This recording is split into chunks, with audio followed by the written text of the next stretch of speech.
à l'occasion de la 7e édition du Festival d'Histoire de l'Art qui a lieu au château de Fontainebleau et qui est organisé par le ministère de la Culture et l'INHA, c'est-à-dire l'Institut National d'Histoire de l'Art. Nous recevons Annick Lemoine, qui est historienne de l'art. Donc voilà un nouveau métier à aborder ce soir avec cette invitée du soir. Et surtout, elle est maître de conférence à l'Université de Rennes 2. Elle travaille à l'INHA et elle est surtout la directrice scientifique de ce festival. Alors Annick, essayons d'abord d'aborder la question de c'est quoi l'histoire de l'art? Énorme question, et surtout, c'est quoi être historien de l'art? Alors l'histoire de l'art, effectivement, c'est une discipline, c'est l'histoire des œuvres d'art, des images, et l'idée d'essayer de donner des clés pour pouvoir les interpréter, comprendre pourquoi ces œuvres d'art nous touchent, quelle est leur signification intellectuelle, symbolique, esthétique et sensorielle, et comment cette signification se comprend par rapport à la culture et le contexte de l'époque. On est bien d'accord que ce n'est surtout pas la technique et ce n'est pas la pratique de l'histoire de l'art. Alors effectivement, ça se distingue, et c'est très souvent la confusion qui est faite, de la pratique artistique. Nous étudions la pratique artistique, nous l'expliquons, nous essayons de la comprendre et d'en rendre compte. Nous étudions également la technique, les techniques des artistes, mais nous ne pratiquons pas, voilà, nous écrivons. Alors, vous écrivez, mais ce n'est pas la seule chose que fait un historien de l'art. Effectivement, alors ensuite, l'historien, voilà, c'est il fait de la recherche. Fait de la recherche sur les œuvres d'art dans une inscription dans le temps. Le métier d'historien d'art peut ensuite prendre différents visages. L'enseignement d'histoire d'art à l'université, c'était mon cas à l'université de Rennes 2, dans l'idée de à la fois transmettre ses recherches et la diffusion de l'histoire de l'art.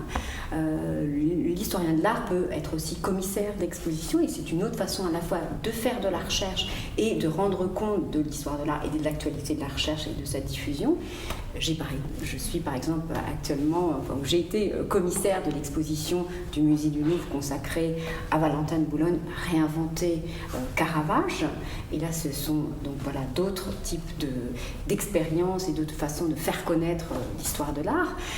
Et ensuite, nous publions, évidemment, nous rendons compte de nos recherches au travers d'ouvrages, d'articles, de participation à des colloques, à des conférences ou d'autres. On peut aussi être critique d'art, écrire dans les journaux, faire le métier de journaliste. Et un historien de l'art peut aussi travailler pour le marché de l'art, ce qui est encore une autre facette. Alors parlons de l'actualité, puisque là, en ce début juin, il y a le Festival d'Histoire de l'Art à Fontainebleau. Quelle est la couleur de cette 7e édition? Alors, cette 7e édition, comme chaque édition, propose d'interroger une thématique. Cette année, c'est la nature. La nature entendue au sens extrêmement large, comme extraordinaire pourvoyeuse de formes à imiter, comme aussi objet de création artistique, d'inspiration pour les artistes. Et l'objectif est toujours d'aborder la thématique avec une volonté d'embrasser l'ensemble des approches, d'embrasser l'ensemble des géographies et de traiter du sujet de la préhistoire jusqu'à aujourd'hui, au sujet et à propos de tous les médiums. Mais alors le visiteur qui va à Fontainebleau, il voit quoi? Une exposition? Il voit des conférences? Il voit... Qu'est-ce qui s'y passe? Alors, ce qui s'y passe, des conférences, des tables rondes, des débats sur le thème de la nature, mais pas exclusivement, puisque le deuxième volet, c'est le pays invité. Chaque année, nous mettons à l'honneur un pays, à la fois pour interroger nos interlocuteurs, nos homologues sur la situation de l'histoire de l'art dans le pays invité. Cette année, ce sont les États-Unis qui sont à l'honneur, et donc quelle est la situation de la politique muséale, les nouveaux courants de la recherche en histoire de l'art, la pratique du marché de l'art aux États-Unis, mais c'est aussi l'occasion de rendre compte de l'actualité de l'art américain, de revenir cette fois-ci sur les grandes icônes américaines, mais de rendre compte aussi de la scène artistique contemporaine aux États-Unis. Et le troisième volet, c'est aussi le forum de l'actualité. Nous souhaitons que le festival soit un lieu de débat où nous sommes en prise avec la société et l'actualité de l'histoire de l'art.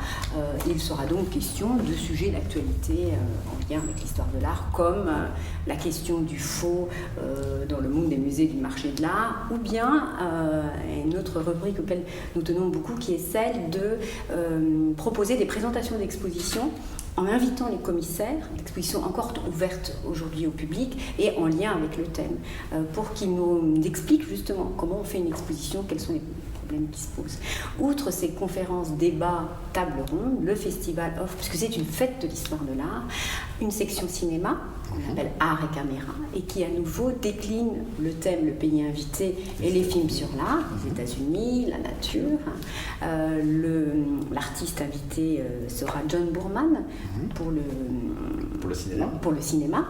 Nous proposons au même moment aussi des concerts dans un cadre d'un partenariat avec le Conservatoire national supérieur de musique et de danse, qui va aussi interpréter le pays invité et la thématique. Ah oui, donc, nature et États-Unis. Exactement. Donc nous aimons beaucoup qu'il y ait des résonances dans tous les médiums, de l'histoire de l'art à la musique. Du théâtre. Du théâtre, puisque la Comédie Française est aussi partenaire. Et cette année, 2 acteurs vont venir faire des lectures. Alors là, c'est en lien avec le pays invité,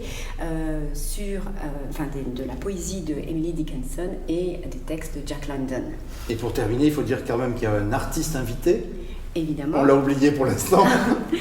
On le laisse pour la fin. On le laisse pour la fin, c'est Jeff Koons. C'est Jeff Koons, puisque nous avons mis en place, nous aimons inviter un plasticien originaire du pays invité pour donner à la conférence inaugurale un artiste célèbre, connu du grand public. Et cette année, c'est Jeff Koons qui nous fait l'honneur d'être là et d'introduire le festival.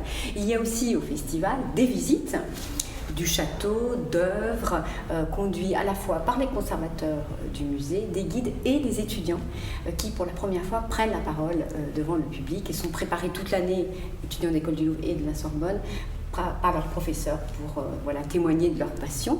Et enfin, vous pouvez venir en famille puisque de nombreux ateliers sont proposés pour les enfants en lien avec l'histoire de l'art, la thématique et le château de Fontainebleau. Vous pouvez aussi découvrir 2 expositions. L'exposition du château consacrée à l'architecte Percier et une exposition consacrée au vélin d'Audubon en collaboration avec la Bibliothèque nationale de France. Super, écoutez, ça fait beaucoup de raisons d'aller à Fontainebleau en ce week-end qui, je l'espère, sera ensoleillé. Merci. Merci.